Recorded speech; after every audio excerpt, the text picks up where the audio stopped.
Ano po pag single ang namatay at ang tatay ay buhay pa? May matatanggap pa rin po ba?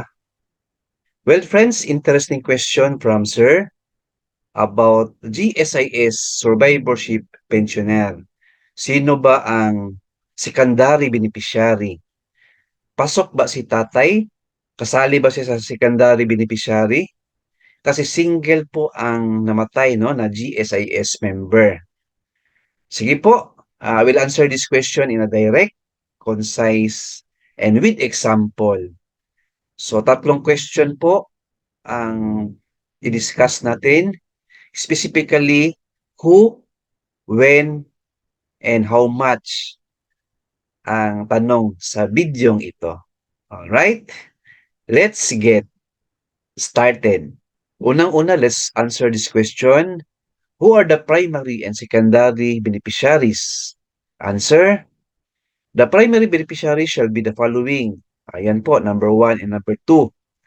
Sa case po ni Sir, hindi siya applicable, no? Kasi tatay po yung tinatanong. Nandyan po sa baba, Sir, ang answer po. The secondary beneficiaries shall be the dependent parents and subject to the restrictions on dependent children, the legitimate descendants. So yan po, very clear po, no? So si tatay po is pasok po na secondary beneficiary sa namatay niya na anak na single. Okay? Moving forward to our second question, when will the secondary beneficiaries be entitled to secondary benefits? Answer, ayan po.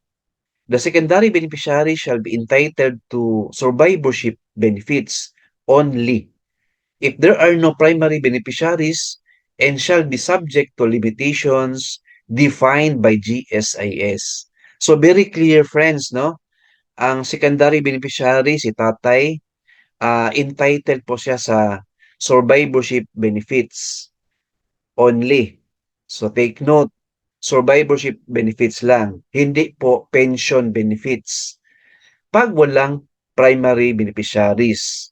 So sino yung primary beneficiaries? Siyempre yung legal wife, tsaka yung mga anak. So since wala po, siya po yung entitled. So third question, ano ba ang basis nito? How much ba ang ma-receive ni tatay? Answer, ayan po sir, nakalagay, no? By the way, based po ito sa research natin, no? Sa website ni GSIS. So lahat ng video content natin kanina at up to now, sa GSIS po yan na website. Ayan po sir, basahin natin. In the event of death of the member, his or her beneficiaries may be entitled to survivorship benefits as shown below. So may eligibility criteria tayo, primary beneficiaries, secondary beneficiaries, legal years. So importante sir na pag yung namatay na member na anak ninyo, dapat active in service siya and has rendered at least 15 years of PPP or payment sa GSIS. So, as secondary beneficiary, sir, qualified ka to receive cash payment. So, magkano yan? 18 months ng basic monthly pension ni sir or anak ninyo na namatay in the absence of primary beneficiaries. So, okay. So, kung regarding sa basic monthly pension, magkano talaga yung exact amount? Doon na tayo sa GSIS magpa-compute, sir.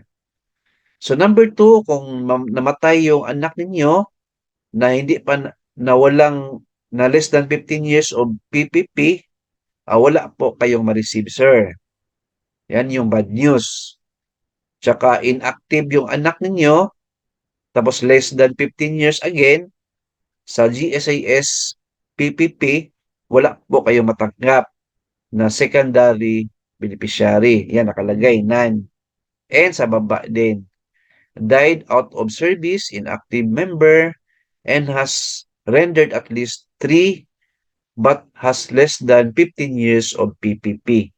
Wala pa rin kayong matatanggap, sir. None. Alright? So, very clear po yung example natin, sir.